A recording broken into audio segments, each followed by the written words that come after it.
Hello. Quick update. Hopefully you can hear me since I am by an active byway. Currently, my daughter is playing at her future school where they've got like 45 acres of forest because nature is such a great piece and teacher for her. So she's over there. If I look over like this, I'm looking at her playing right now. This is a review and how it mixes in with my situation of Dr. Jill Bolte Taylor's latest book, Whole Brain Living. I had treated myself to the Hayhouse, their app, and hers was one of the first books that I listened to because I was going to buy it, and since the Hayhouse has their whole selection of books on that app, I'll go ahead and take advantage of it this way. So in it, she's a neuroanatomist who got to witness her brain after a stroke and came back to explain that essentially we have 4 characters in our brain. Character 1 is the left thinking brain, which is more of where we keep organization, where we keep order. And as much as it can be a stifly part of the brain, it can hold a lot of balance for the right side. Character 2 is where all of our emotions and memories are. Character 3 is the right emotional side, but the right emotional is not like the left, where if you get stuck in the left character 2, that's where mental illness can really start to feel like it takes hold, and depression. With character 3, it's more that you're just free, you love life, there's joy everywhere. And character 4 is the part of us that is aware of something more than us, bigger than us, a connection to everything. So listening to that book, I did some analysis while I was listening to it. And I was realizing that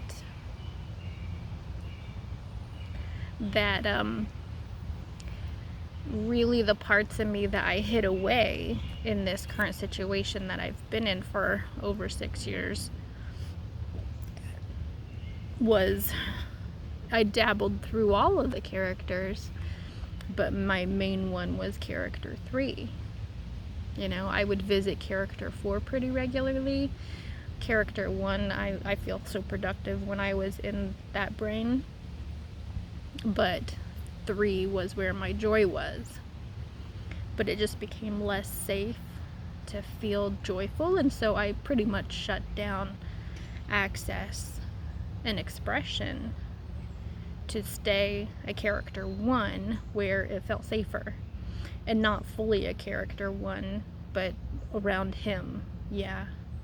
But since hearing/reading that book, it really helped me realize just that's what made life worth everything. That joy. So as far as the emotional guidance scale, joy. I'm okay. What are you doing? Meh. You having fun? Okay. Don't come over here, please.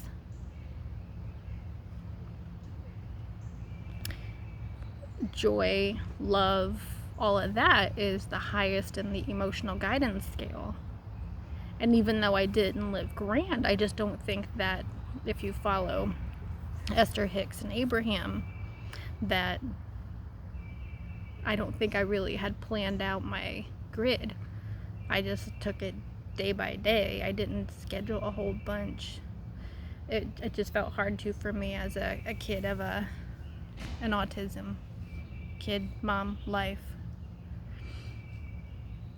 But since then, not around him so much, but definitely in my own, when I'm not in my thinking brain, where even my dreams are still heavily about his control and how there's just no freedom under his rule.